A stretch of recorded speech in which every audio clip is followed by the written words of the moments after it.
juzgues a nadie. No sabes ni tienes idea por lo que han pasado.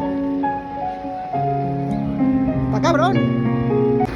I want you to meet Captain Matthew, who I just happened to see outside the library of Luther King. Yep, that's correct. Exactly, and he's playing, and I just wanted to see and talk to him because I think he plays just fabulous.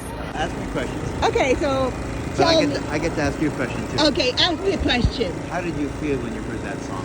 It's very happy. I think it made me feel happy, and I just had to turn around and come back and listen to you. And I think I feel very blessed of have you heard, of have heard you, Okay. and I want to thank you.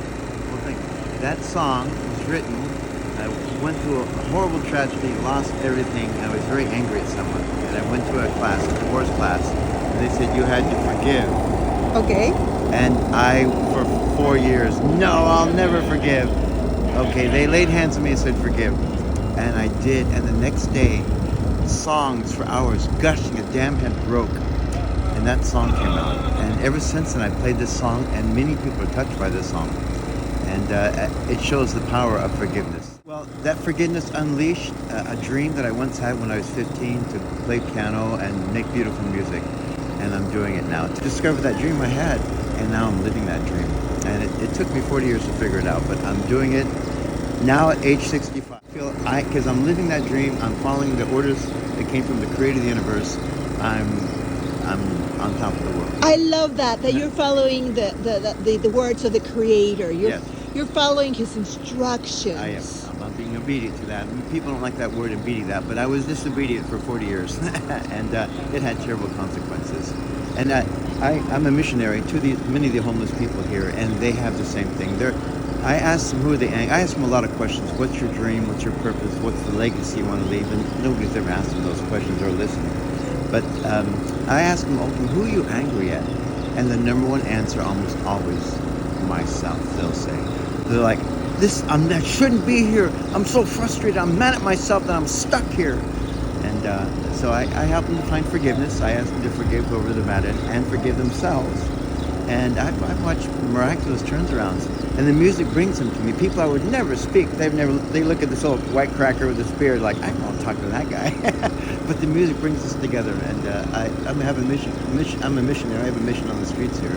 I've helped many, at least hundreds, maybe thousands of people to help repurpose their lives, find their dreams. It's not like I'm telling them, you got to do this. It's already inside you. Every person has a dream. Every human. We're children of the creator of the universe. We're built to create.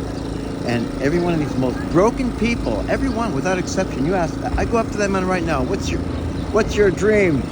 And they're like, what? I said, you have a dream, don't you? I know he does, because everyone does. Every child, every person. Except nobody's ever asked them, and nobody's ever listened. But they're not doing things like that. They're not inspiring them. They think they have to throw money and food and shelter at these people, which they need, of course. But there needs to be another step to really inspire them to repurpose their lives, find their dreams. Once they're on fire with that, they'll find a way to get themselves out of the situation. That's what good leadership would do, could do, should do. I love it. And I'm a big believer in God as well. And I'm here in this country because he told me one day, get up and leave. From where? Where are you from? From Mexico. Okay. And he brought me here, and my life has changed. I have a lot of missions. Okay. So one thing that I want to ask you, so you hear what he says, you're very obedient, which I actually always use that word. Yeah. I'm very obedient of what God says to me because things turn out very well when I'm obedient. Yeah. And when I'm not that obedient, things might go in another way. Yeah. So I want to ask you one question. So you're obedient to him, and you decided to have this mission here with all these people because that's what you felt in your heart.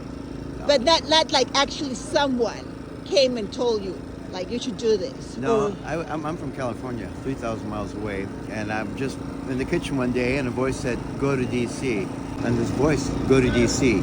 every day for like 6 months. I said, oh, hell no, I'm not going. What? I got this old rickety motorhome. I said, I ain't doing that. And then finally, I saw a sticker that says, just trust in me. So I drove 3,000 miles, cost me $2,000 in gasoline. I get here, played over at Freedom Plaza. I set up, I started playing this music, and okay, I'm here, what's going on? I just started playing, right? And all of a sudden, Guys from BLM came up. Guys with ankle bracelets who had been in the riots the week before, taking down statues. And they said, we love your music. Can we party with you? And I partied all night with them playing your songs. And they said, had you been here a week before, you could have changed everything with your music. And I said, I was supposed to be here. I'm late and I'm sorry.